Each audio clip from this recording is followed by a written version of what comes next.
अस्सलाम वालेकुम। पाकिस्तान को इस वक्त दो बड़े मसले हैं। एक तो शरपसंद लोग हैं जो पाकिस्तान के अंदर खौफ व हिरास पैदा करना चाहते हैं, पाकिस्तान को नुकसान पहुंचाना चाहते हैं। और कल फॉर्मेशन कमांडर्स की कॉन्फ्रेंस में बहुत स्ट्रॉन्ग स्टेप्स लिए गए और it was like no nonsense. अब कोई नॉनसेंस टॉलरेट नहीं होगी, बल्कि मैं आपको बताऊं कि बहुत सख्ती का मैसेज है। और उसमें यहाँ तक बता दिया गया कि जो मर्जी हो, मुबशर लुकमान का बाप हो, कोई हो, किसी को नहीं छोड़ा जाएगा। कोई ये ना समझे कि वो कानून से बालातर है और रियासती इदारों के साथ तमस्कर उड़ाना, उनको नुकसान पहुंचाना जो है किसी भी तरह बर्दाश्त होगा। तो जितने लोग अभी खुश हो रहे थे कि कोई ह्यूमन राइट ऑर्गेनाइजेशन के पीछे छुपा हुआ है, कोई वेमेन ऑर्गेनाइजेशन के पीछे छुपा हुआ है, कोई जो है अपने हकूक के पीछे छुपा हुआ है, वो सारे जो है वो अब उनको मंजर आम पे आना पड़ेगा और उनको अपनी अपनी सजा भुगतनी पड़ेगी। साथ ही जो खबरें आ रही हैं वो ये कि बैरून मुल्क जो भी पाकिस्तानी है और जो पाकिस्तान की रियासत और रियासती इदारों के खिलाफ मुलविस रहे हैं सोशल मीडिया वगैरह पे, उनकी फहरिस्तें तैयार हो रही हैं। या उनको एयरपोर्ट पे पकड़ा जाएगा या फिर उनके नाइकॉप कैंसिल होंगे और हर मुल्क की मिनिस्ट्री ऑफ इंटीरियर से मिलकर उनके खिलाफ जो भी एक्शन लिया जा सकता है वो लिया जाएगा। शिकंजा कसा जा रहा है, लेकिन शिकंजा तो पाकिस्तान की मईशत का भी कसा जा रहा है। और पाकिस्तान की मईशत जो है वो बिल्कुल उसका लगता है गला घूंटा हुआ है। क्या अब हम फाइनली चाइना के लैब में चले जाएंगे, डॉलर से आज़ाद हो जाएंगे, या अभी हमारी आजमाइशें बाकी हैं? ये बजट कल कैसे अनाउंस होगा, किस तरह का बजट आएगा, इसमें भी बात करेंगे। मेरे साथ मौजूद हैं ब्रिगेडियर हारिस नवाज, किसी तारुफ के मोहताज। मेरे साथ मौजूद है हमारे बड़े सीनियर और शफीक दोस्त हैं जनाब सज्जाद मीर साहब। और अगर मैं कहूं कि पाकिस्तान में कोई सीनियर जर्नलिस्ट हैं और जेन्युइन जर्नलिस्ट हैं तो सज्जाद मीर साहब का नाम कहीं सर फहरिस्त ही होगा उसमें। जिशान मर्चेंट साहब माहिर मईशत हैं, वो भी हमारे साथ हैं। आपका बहुत बहुत शुक्रिया। बट सबसे पहले ब्रिगेडियर हारिस नवाज साहब, वेलकम टू करा सच। कल का मैसेज बड़ा लाउड एंड क्लियर है। मुझे तो बाहर बैठ के समझ आ गई है कि छितर परेड होने वाली है। आपको क्या लग रहा है? बिल्कुल। कल देखें मुबशर सबसे जरूरी कर कोर कमांडर की कॉन्फ्रेंस थी और उसका मकसद ये था जो अभाम पैदा किया जा रहा था वो दूर किया जाए कि there is a total unity of command. Number एक बात। नंबर टू कि फौज हमारी बहुत डिसिप्लिन्ड है and they all look towards the order chief of staff Asim general Asim Malik. एक तो ये सबका अभाम क्लियर हो जाने का बड़ा लाउड एंड क्लियर मैसेज उन्होंने पाकिस्तान में मुकीम पाकिस्तानियों को और बैरून मुल्क मुकीम पाकिस्तान को सबको ये दिया। सेकंड ये था कि शोहदा की उन्होंने पहले बात की थी कि शोहदा हमारे माथे का झूमर है, इस पे कोई कॉम्प्रोमाइज नहीं। जिस तरीके से बेहुरमती की गई है कर्नल कैप्टन करण शेर के मज़ार की यादगार की, उसके बाद MM आलम जिनको दुनिया की अकेडमी में ये एयर इनके ऑपरेशन पढ़ाए जाते हैं।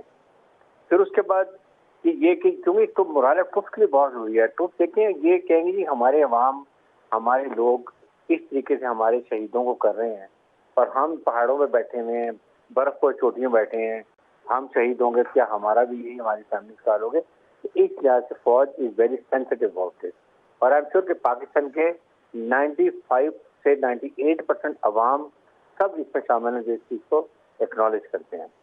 फिर ये जो प्रोपेगेंडा किया जा रहा है ये बहुत खतरनाक है, जो बैरून मुल्क और अंदरूनी मुल्क जो किया जा रहा है डिवाइड क्रिएट करने के लिए, ह्यूमन राइट्स वायलेशन की बात करने के लिए। ये बड़ी ह्यूमन राइट्स हो रही हैं, क्या जुल्म वरीयत हो रहा है, कानून के मुताबिक सब कुछ हो रहा है। आप देखें अगर अमेरिका में व्हाइट हाउस में ट्रम्प के वक्त में देखें कैसे लोगों को सहायता दी है, क्या अमेरिकन अवाम ने इंडिया को पाकिस्तान को कह दिया कि हमारी मदद करें? या यूके में जो इंसिडेंट हुआ था वो रात को कैसे पुलिस ने उनको पकड़ा, सबको सजाएं दी, किसने वहां पर बात नहीं की? ये हमारा एक नया ट्रेंड चल पड़ता है कि ट्रोलिंग करते हैं, फिर पाकिस्तान में हम कोशिश करते हैं बाहर में कांग्रेस को बात करें करते हैं, वो एक नया चिल्टा चल पड़ा है। और लास्ट जो इम्पोर्टेंट बात की वो ये है कि नो कॉम्प्रोमाइज ऑन जो अंगेजी की गई है। एक फेज काफी हद तक कंप्लीट कर ली है। आप जिसमें प्लानर्स एग्जीक्यूटिव बेटर खास इंस्टिगेटर्स जो इस्तेमाल दिला रहे थे, अब उनके गिफ्ट घेरातान किया जा रहा है। उनको पकड़ने के लिए कोशिश यही है, जियो फेंसिंग भी है, व्हाट्सएप वीडियो चीजें भी हैं, हर तरीके से तसल्ली करके नाइंसाफी की शिकत आदमी होगी, जो इन्वॉल्व हैं उनको पकड़ा जाएगा और एग्जाम्पली सजा इसलिए दी जाएगी कि ये बाकियों के लिए एक सबक होना चाहिए, चाहे वो पाकिस्तान एक्ट में भी होंगे। और साहब मैं आपको एक बात करूं, कता कलामी हो रही है, सॉरी, मैं जरा क्लियर आदमी हूं और मैं बात करते हुए झिझकता नहीं हूं, क्योंकि मैं तो समझता हूं कि हुकूमत को एक कानून पास करना चाहिए कि शुहदा की मॉन्यूमेंट्स को जो नुकसान पहुंचाएगा या जो बेहुरमती करेगा उसको सजाए मौत होनी चाहिए। मैं बड़ा क्लियर हूं इस बात पे, और उसकी वजह से हम लोग आराम से घूम फिर रहे हैं, खा पी रहे हैं, सुख का सांस ले रहे हैं, और हम उन्हीं की बेहुरमती कर दें, ये तो कौमी शुआर के खिलाफ होना चाहिए, उस पर डेथ पनिशमेंट होनी चाहिए। मुबशर, आप तो हैरान होंगे कि जो कैप्टन कर्नल शेर है, मैंने ये 12 एनएलआई यूनिट कमांड की है, कारगिल में कमांड की 3-4 साल पहले जब इंसिडेंट हुआ था। ये इतना निडर ऑफिसर था, इतना दलेर ऑफिसर था, इतना शेर दिल उसका था कि जिस तरीके से इसने इंडियन फौजियों को मारा, और उनके जो बटालियन कमांडर और जो ब्रिगेड कमांडर बैठे हुए थे वो बार बार कह रहे थे इस ऑफिसर को मारो, इसको पकड़ो, ये हमें मार रहे, ये कर रहे। और जब वो शहीद हुआ तो उसी कमांडर ने उनकी पॉकेट में डाला कि ये ऑफिसर जितना दलेर और हमने लड़ते हुए देखा है, ही deserves the highest gallantry award in Pakistan.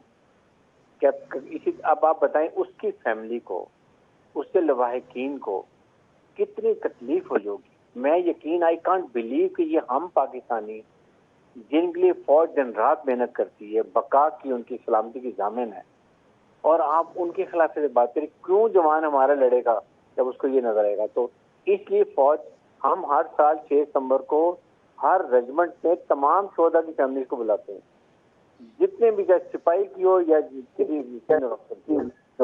शहीद तो शहीद है जी, फिर वो तो कोई मुकाबला ही नहीं उसका। तो ये इस तरह हमारा है, और इसलिए ये बहुत ही जरूरी है कि इनके खिलाफ बड़ी सख्त एक्शन लेना चाहिए। हाउ कुड यू इमेजिन, मैं तो कम से कम जिंदगी में कभी नहीं सोचा था कि ये ऐसे हम एक ये दिन देखेंगे कि अपने उनके फिर उसको उतार के फिर उसको मार रहे हैं, तोड़ के मॉन्यूमेंट्स को, उसके बाद जिस तरीके से कर रहे हैं।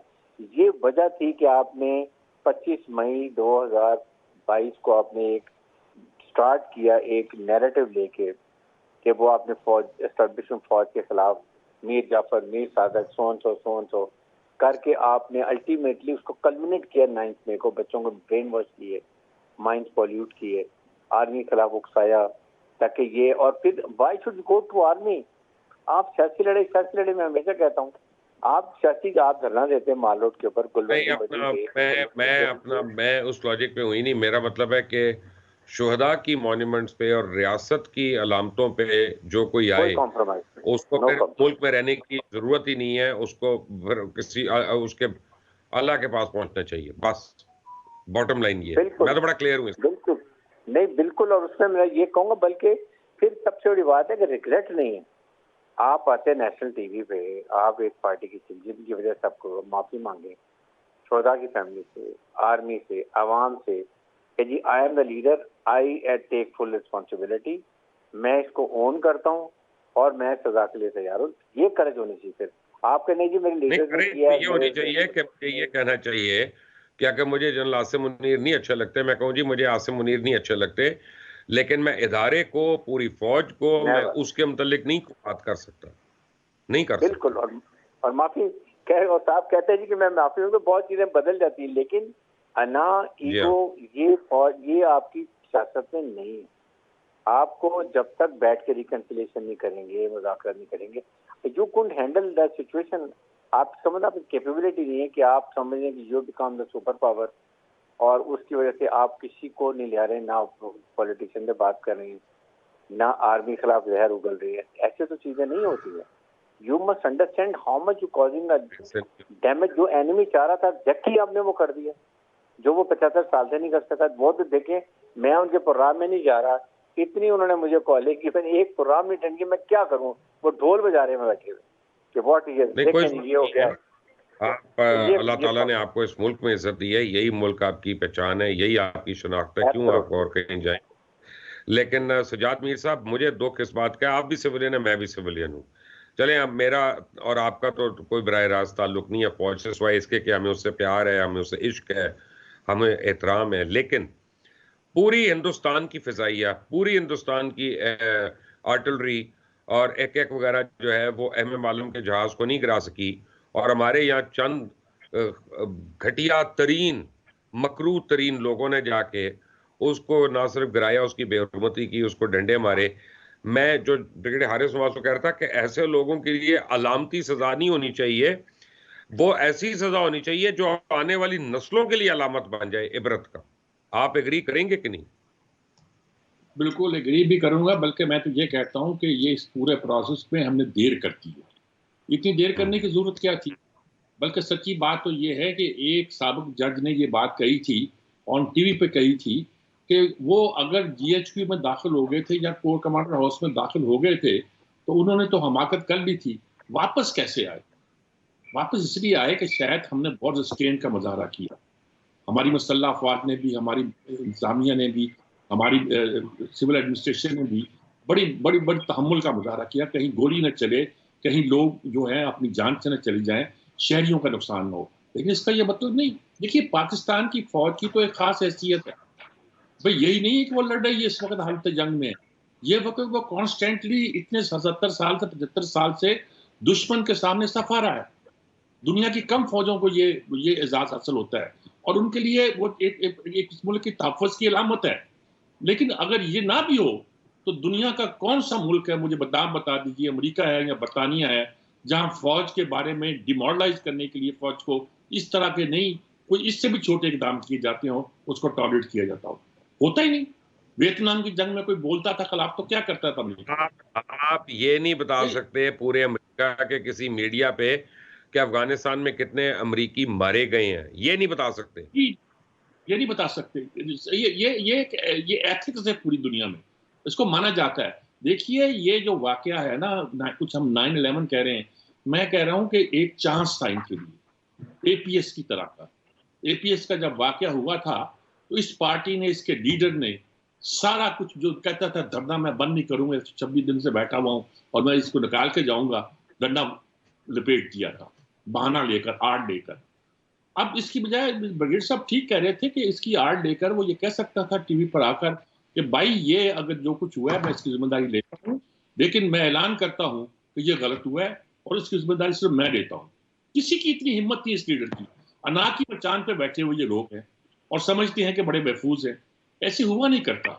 देखिए बात यह है कि जो कुछ हो गया है और जो कुछ अब फर्ज की अब बहस चल पड़ी है इस मुल्क में, देखिए दो चीजें ऐसी हैं, मैं कहना चाहता हूँ वशल मान साहब, आप पता नहीं एग्री करें ना करें, कि दो चीजें ऐसी हैं जिसका इस मुल्क में बड़ा मिसयूज किया गया है उन लफ्जों का। एक तो डेमोक्रेसी का, डेमोक्रेसी के नाम पे बड़े गुनाह हुए हैं, और दूसरा ह्यूमन राइट्स का। ह्यूमन राइट्स की एक तंजीम, जी ह्यूमन राइट्स की एक तंजीम पाकिस्तान में ऐसी नहीं है, एक तंजीम भी ह्यूमन राइट्स की जो लोकल और इंडिजिनस हो। सारी फॉरेन फंडेड है और सारी अकड़ी हुई है। हम उनको प्रोजेक्ट करते हैं, आप करते हैं, मैं करता हूं, सब करते हैं कि चलो यार ह्यूमन राइट्स की बात करते हैं। वो कभी कभी गुमशुदा अफराद की बात करते हैं, कभी कभी इस तरह की और मसाइल को आवाज उठाते हैं। लेकिन ये क्या आप कहें जी हमला कर दिया, देखें ये कि आप मुकदमे चला रहे हैं, मालूम करें, ये ह्यूमन राइट्स भाई साफ नजर आ रहा है आपने क्या किया। अगर सब निशानियां मौजूद हैं, क्या कहना कि आप सिविल कोर्ट्स में मुकदमा चलाएं? सिविल अदालतें क्या कर रही हैं? अब मगर मैं दूसरी बात करूं कि अगर सिविल अदालतें आप कर रहे हैं, सिविल अदालतें कर क्या रही हैं इस वक्त? वो एक अलग कहानी है हमारे मुल्क की। हमारे आपके जो इस वक्त क्राइसिस पैदा हुआ है, वो सबसे बड़ी वजह तो उसकी यही है कि हमारी जो अदालती निज़ाम है वो दुनिया में पहले 129 नंबर पे था, पता नहीं 140 पे पहुंच गया होगा या उससे भी चला गया होगा। मेरे साथ कलामी हो रही है, आप मेरे सीनियर भी हैं और मैं तो आपसे सीखता हूँ, हर वक्त सीखता हूँ, हर नशिस्त में सीखता हूँ। लेकिन एक मैं अर्ज कर दूं आपके लिए भी और नाजरीन के लिए भी, ये सिविल और मिलिट्री अदालत में फर्क एक ही चीज का है सिर्फ, और कोई फर्क नहीं है जो लोगों ने हवा बनाया हुआ है। मिलिट्री अदालत जो है वो एक पर्टिकुलर केस के ऊपर इनिशिएट होती है जैक ब्रांच के कहने पे, और उसको जो भी प्रिजाइड कर रहे होते हैं वहां पे आपके प्रोसिक्यूटर भी होते हैं, डिफेंस लॉयर भी होते हैं, आप सिविल से भी कोई लॉयर हायर कर सकते हैं। आप बैरिस्टर अली जफर को ले जाएं, आप किसी को ले जाएं वहां पे, वो वहां पे कंटेस्ट कर सकते हैं आपका केस। इसमें और सिविल अदालत में फ़र्क ये है कि यहाँ डे टू डे हियरिंग होती है, तो जो आम अदालत में 10 साल के बाद फैसला होना है, यहाँ पे 1.5 महीने के बाद हो जाता है। उतनी तफसीली बात होती है, क्योंकि वहाँ पे 10 साल में उतनी नशिस्तें होंगी जितनी यहाँ पे 2 महीने में हो जाती हैं, 1.5 महीने में। और उसके बाद आपको राइट टू अपील भी होता है और हायर कोर्ट में। कोई ऐसी बात नहीं है, इसको हवा बना के कुछ लोग खास तौर पे हमारे तहरीक इंसाफ वाले पेश कर रहे हैं जैसे ये ह्यूमन राइट वायलेशन है। एक्चुअली तो ये ह्यूमन राइट को प्रोटेक्ट कर रहा है, क्योंकि एक अगर बेगुनाह है तो उसकी जिंदगी के 10 साल नहीं जाया होते वहां पे। ठीक ठीक, देखिए आप बिल्कुल ठीक कह रहे हैं। देखिए बात ये है कि जो सूरत पैदा हुई है ना जी, उस मामले में ये बिल्कुल बात ये है कि जिसे हम मिलिट्री कोर्ट कह रहे हैं या आर्मी एक्ट के तहत अदालतें कह रहे हैं, वो मुल्क के कानून के अंदर मौजूद है, कोई नई अदालतें नहीं बनाई जा रही। और जब ये है कि आप भी मिलिट्री इंस्टॉलेशन पे हमला करें तो आप एनिमीज एक्ट करते हैं। ये आप पाकिस्तान के शहरी के तौर पर नहीं कर रहे, आप दुश्मन बन के कर रहे हैं। अगर पाकिस्तान के शहरी भी हैं तो मैं लानत तो नहीं भेजना चाहता, लेकिन आपने काम वो किया है जो दुश्मन करता है, और दुश्मन के साथ वही ट्रीट किया जाएगा जो दुश्मन के साथ किया जाना चाहिए। दुश्मन को लेकर पाकिस्तान में हम कुछ हालतों में लेकर नहीं आते। मैं से एक मिनट सर जीशान साहब, मैं आपके पास आता हूं, लेकिन मैं जरा ब्रिगेडियर हारिस की बात भी सुन लूं। एक सवाल मुझे बड़ा अहम करना है ब्रिगेडियर हारिस जी। हारिस साहब देखिए, इसमें एक बात बताऊं, तमाम इंसाफ के तकाजे वो स्पेशल मिलिट्री कोर्ट में पूरे होते हैं, नंबर 1। नंबर 2 ये है कि इसमें अपलोड के बाद they can go to high court. High court में जाके you can have a remedy, then you can go to supreme court. ये सारे वही चीज, सिर्फ जो आपने बात वही तो कह रहा हूं, टाइम सेव होता है, बस सिर्फ time is a factor, nothing else. Brigadier साहब मुझे एक खबर कंफर्म करिएगा, क्या ये सही है कि 128 रिटायर्ड अफसरों के कोर्ट मार्शल होने लगे हैं जो मुलव्विस पाए गए हैं 9 मई के वाकयात में? देखिए, आई एम नॉट एग्जैक्ट, लेकिन there are officers retired knowing के वो नेशनल सिक्योरिटी इश्यूज, नोइंग के पाकिस्तान के साथ उनकी कितनी सर्विस है, but what they are doing it, इस पे कोई कॉम्प्रोमाइज नहीं। क्योंकि देखें, पाकिस्तानी अगर हम किसी और को ट्राई करें तो वही सेम कानून लागू होगा पाकिस्तान के रिटायर्ड ऑफिसर्स के ऊपर। और इसलिए हम पाकिस्तान एक्स सर्विस सोसाइटी के जो हम ये बात कहते हैं, that is a non political platform. वहाँ पर उनकी वेलफेयर, उनके रिटायर्ड लोगों की प्रॉब्लम, शहीदों की प्रॉब्लम, उनके जो पोस्ट आफ्टर रिटायरमेंट जो उनकी री एम्प्लॉयमेंट, फौजी फाउंडेशन, आर्मी वेलफेयर ट्रस्ट, फौजी हॉस्पिटल, ये सारे उसके लिए होते हैं। सियासत के लिए अगर मैंने सियासत ज्वाइन करनी है तो I just go and join any political party, then I am politician. Yeah. Then I should not वो expecting to get any response. Right.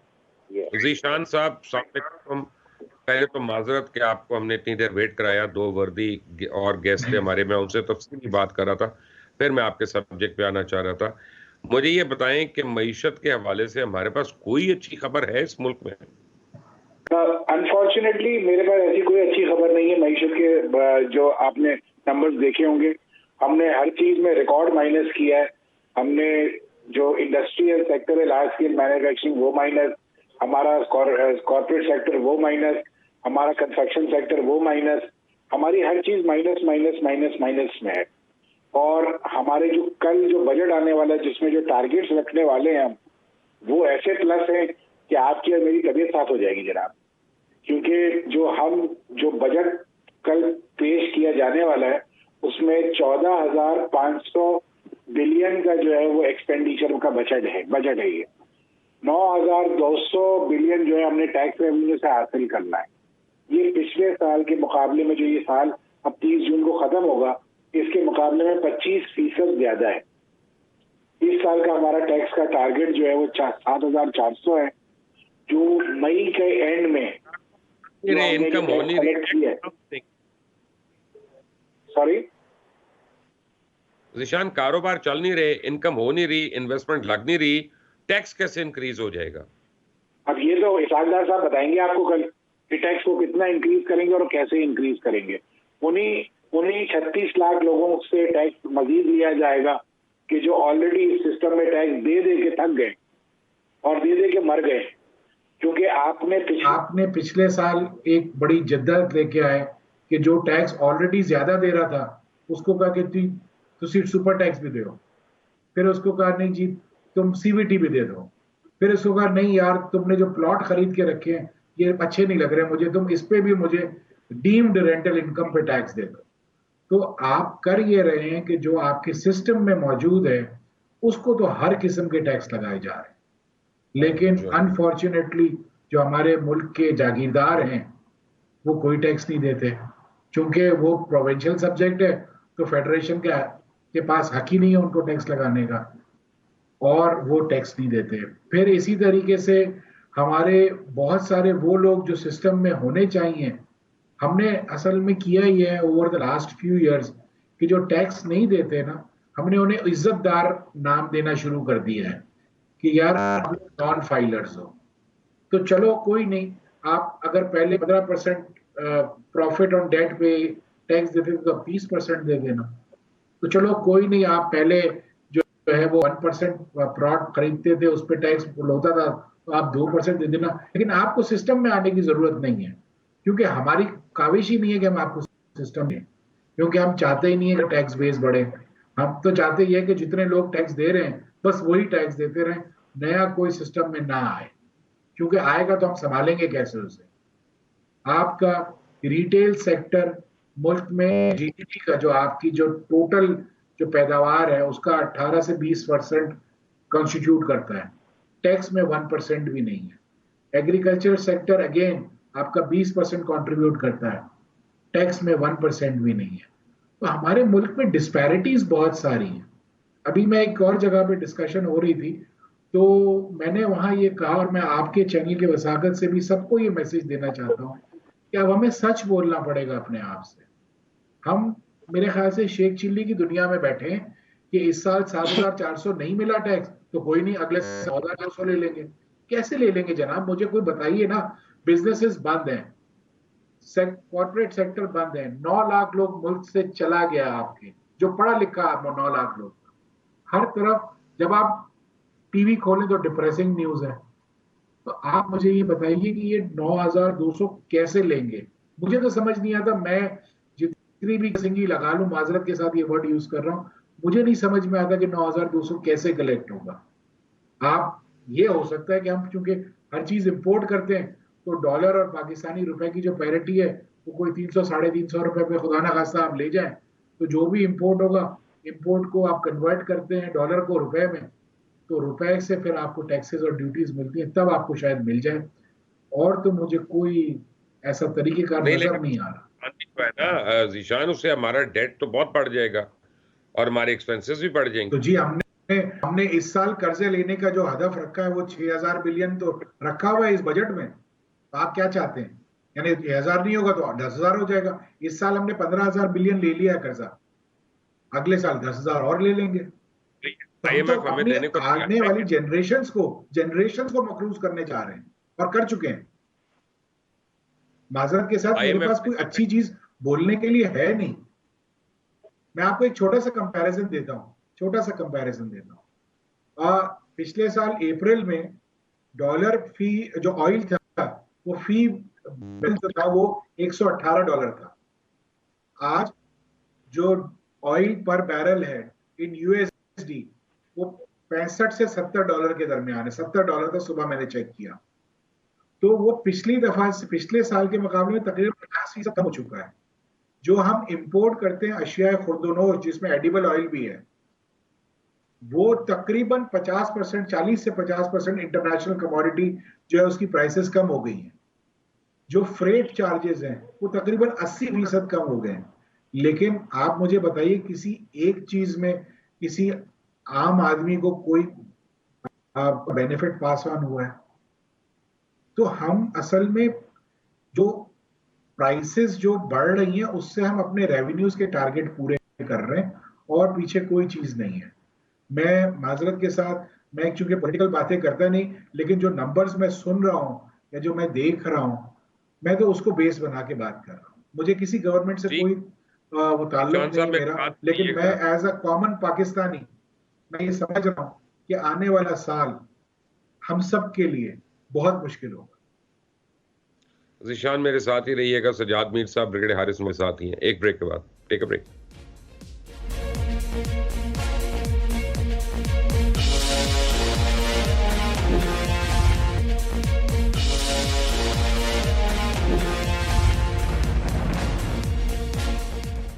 Welcome back from the break. और ब्रेक पे जाने से पहले आपने जीशान साहब की बातें सुनी, बड़ी डिप्रेसिंग बात है। सजाद मीर साहब, मुझे आज तक समझ नहीं आ रही कि हमारे जो खर्चे हैं उसमें हम कमी की बात नहीं करते। मैं आपको 2 एग्जांपल देता हूं कि 18वीं तरमीम के बाद सारे जो हमारे महकमे सूबों में चले गए थे वो वफाक में अभी तक एग्जिस्ट करते हैं, वजारतें भी एग्जिस्ट करती हैं। 400 के करीब ऐसे महकमे हैं जिनकी गुंजाइश नहीं है वफाक में और वो हैं वहां पे। इसी तरह जो सरकारी मुलाजमीन को GORs और म्यो गार्डन और ये गाड़ियां और ये पेट्रोल और ये सारे अलाउंसेस जो हम देते हैं, ये दुनिया में किसी सरकारी मुलाजिम को नहीं दिए जाते। हमारी अगर जो रेजिडेंस में हम दे रहे हैं जमीन और घर, उसकी रियल एस्टेट वैल्यू लें तो वो $50 बिलियन से ज्यादा की है। तो हम अपनी पॉलिसीज को रिविजिट करना नहीं, आमदनी हमारी बढ़नी नहीं, खर्चा कैसे कम होगा? देखिए, आप ठीक कह रहे हैं और शाह साहब भी ठीक कह रहे थे कि ये शाह साहब ठीक कह रहे थे कि ये मसला कोई एक साल का कह रहे थे। मेरे ख्याल में 2-3 साल आपको आइंदा बड़े प्रॉब्लम के साल है। IMF आपको कुछ बेल आउट करे या ना करे, हर सूरत में आपके लिए प्रॉब्लमेटिक साल है और आसान नहीं है। आप एक क्रॉस रोड पे खड़े हुए हैं। आपको अपनी गवर्नेंस बेहतर करनी है, आपको अपने अखराजात कंट्रोल करने हैं, आपको अपना टैक्स बेस बढ़ाना है। यानी इनको फिक्र ये पड़ी हुई है कि हम ही से टैक्स लेंगे, वो तो ले रहे हैं, लेकिन इनको बढ़ाना पड़ेगा। और इसके साथ कुछ और मसाइल भी हैं जिनको हल करना पड़ेगा। वो मसाइल क्या हैं? वो मसाइल ये हैं कि इस खित्ते में जो तब्दीली आ रही है, और तब्दीली ये आ रही है कि हम तो चीन के दोस्त थे, हमारे लोगों ने सी पैक को रोल बैक कर दिया। हमारे यहाँ से जो वहाँ से इन्वेस्टमेंट आ रही थी उसको ईस्ट इंडिया कंपनी का नाम देना शुरू कर दिया, और उसके नतीजे के तौर पर जो हमारे बहुत अच्छी इन्वेस्टमेंट भी आ रही थी वो भी आना बंद हो गई। और IMF को सबसे बड़ा इतराज़ तो वही पैदा हुआ था। और हमारे सारे जो इकोनॉमिस्ट बैठे हुए हैं, प्लानिंग कर रहे हैं, वो वही हैं जो IMF से तनख्वाहें देते हैं, इंटरनेशनल इदारों से तनख्वाहें देते हैं और डॉलर में तनख्वाहें देते हैं। अगर उनकी डॉलर की कीमत बढ़ती है तो उनका तो फायदा ही होता है। मसला ये है कि अब जो सूरत हाल पैदा हो रही है, आप मुझसे अगर तेल ले रहे हैं और शायद आप डॉलर में पेमेंट नहीं करेंगे, आपने 4 मुल्कों से माहिदा किया डॉलर में पेमेंट नहीं करेंगे, आपकी टोटल रिस्ट्रक्चरिंग आने वाले दिनों में होना बाकी है। आप उसका ऐलान इसलिए नहीं कर सकते कि ऐसी सूरत में IMF बिदक जाएगा। आप चाहते हैं कि IMF के साथ हमारी अंडरस्टैंडिंग हो जाए, लेकिन अगर ये समझा जाए कि वो किसी ने, वो सदाशाह गौस पाशा ने कह दिया था कि हम हाथ पे हाथ धरे बैठे नहीं हैं, लेकिन फिर साथ ये भी कह दिया कि हम किसी प्लान B पे काम नहीं कर रहे। वो क्यों कहा?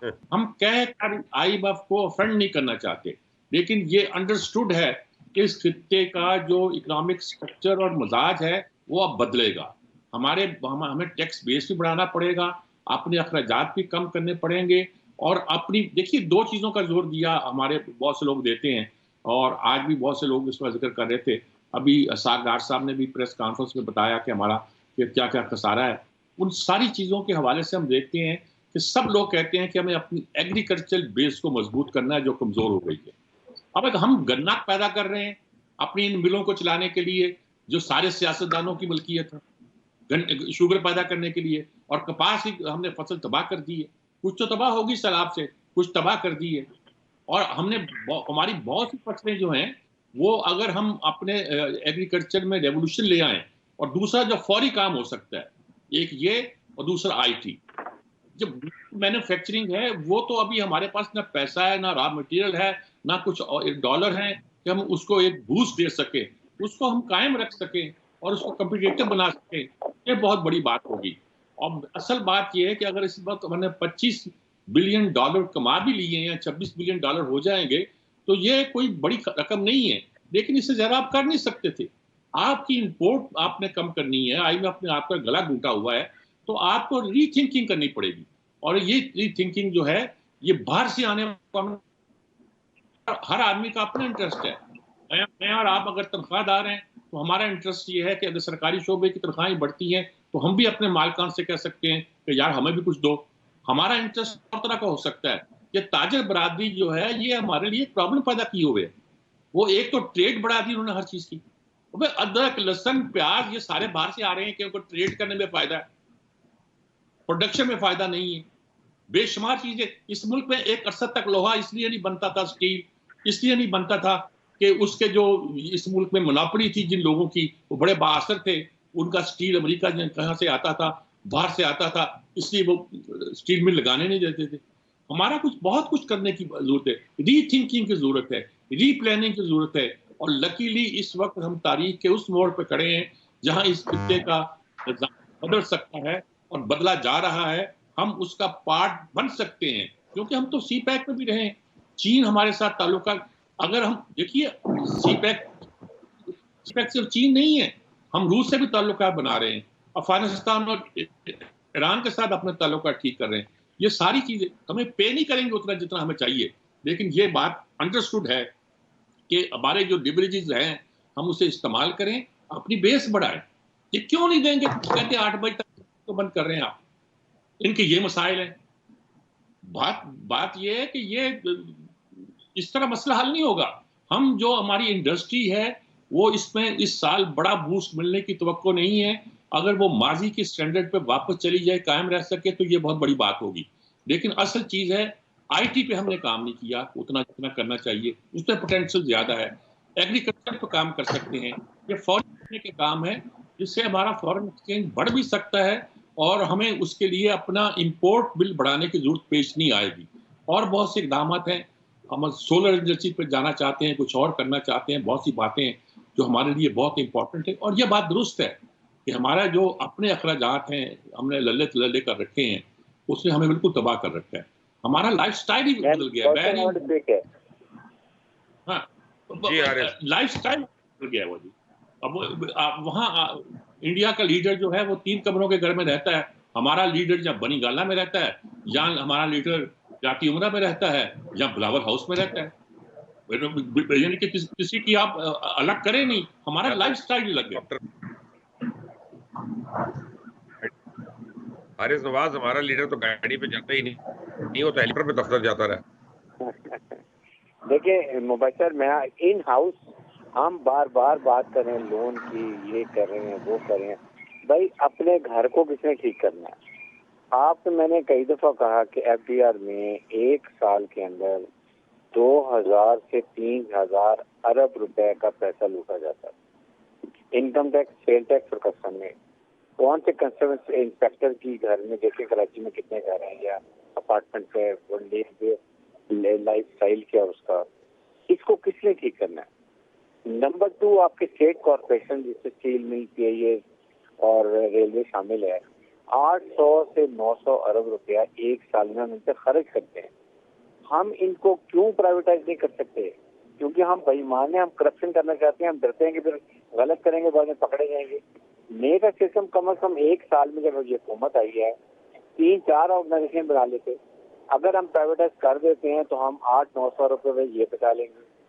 फिर जब हम इसमें कुछ शेयर लेंगे तो उसकी हमें इनकम आएगी।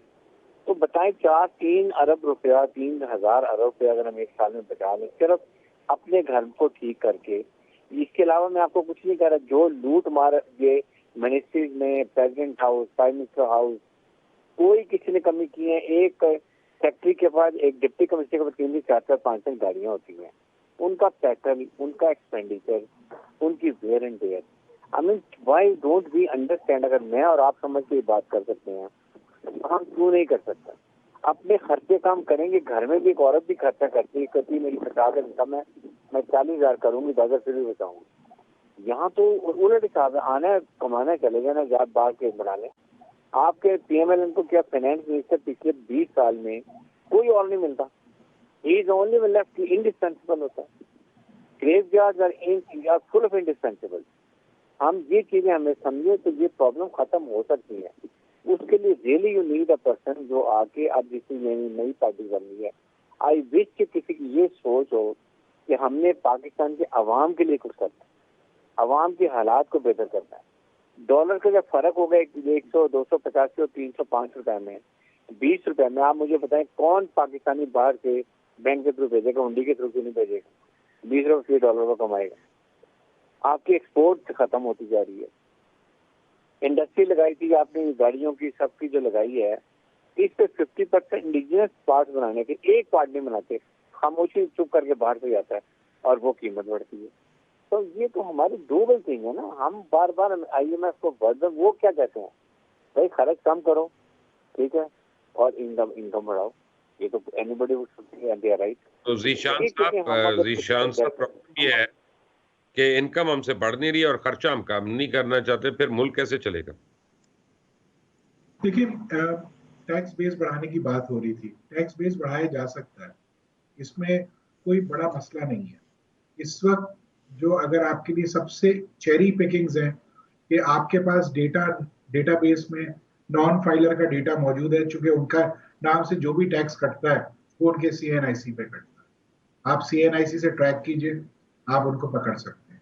आपने पिछले साल बजट में नादरा के साथ एग्रीमेंट किया था कि नादरा आपको प्रेडिक्टिव इनकम निकाल के देगा लोगों की जो टैक्स पे नहीं है। वो आपके पास आप एक्सरसाइज कर सकते हैं, वो आपने नहीं किया। लेकिन अबव ऑल हम कई सालों से FBR को ये सजेस्ट करते आ रहे हैं कि जो आपका 35% इनकम टैक्स का रेट है ये एक्सेप्टेबल नहीं है, ये रीजन में बहुत हाई है। उसकी वजह ये है कि आप जितना टैक्स रेट ज्यादा रखेंगे उतनी टैक्स की चोरी होगी। हमने सजेस्ट ये किया था कि आप टैक्स रेट को फिक्स करें 10% पे, ताकि अगर कोई 100 रुपए कमा रहा है तो वो 10 रुपए टैक्स दे, कोई 10 रुपए कमा रहा है तो वो 1 रुपए टैक्स दे। उसको अपनी टैक्स लायबिलिटी का पता हो कि यार मैं जितना कमाऊंगा उसका 10% मुझे टैक्स दे देना। आपके सिस्टम में लोग वॉलंटरीली आ जाएंगे। आपने किया ये कि सेल्स टैक्स रेट वैसे ही रीजन में आपका सबसे ज्यादा है, 17% था।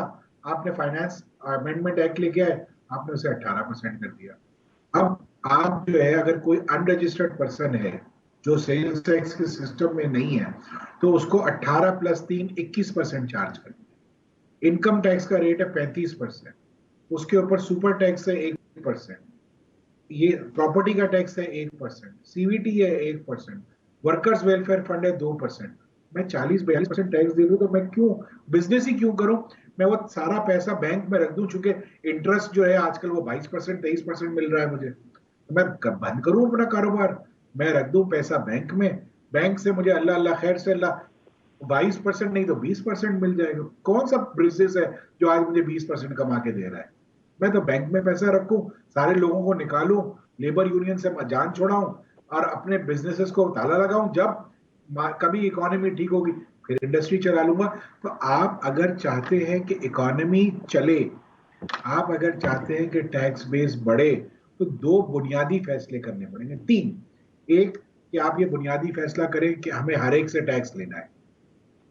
एक ये बुनियादी फैसला कर लीजिए, चाहे वो ट्रेडर हो या वो इंडस्ट्रियलिस्ट हो, चाहे वो एग्रीकल्चरिस्ट हो, ये बुनियादी फैसला करें। दूसरा बुनियादी फैसला आप ये करें कि आपको टैक्स रेट कम करना है, क्योंकि अगर आप टैक्स रेट को इसी तरह से ज्यादा रखेंगे तो आपके पास टैक्स की चोरी होगी।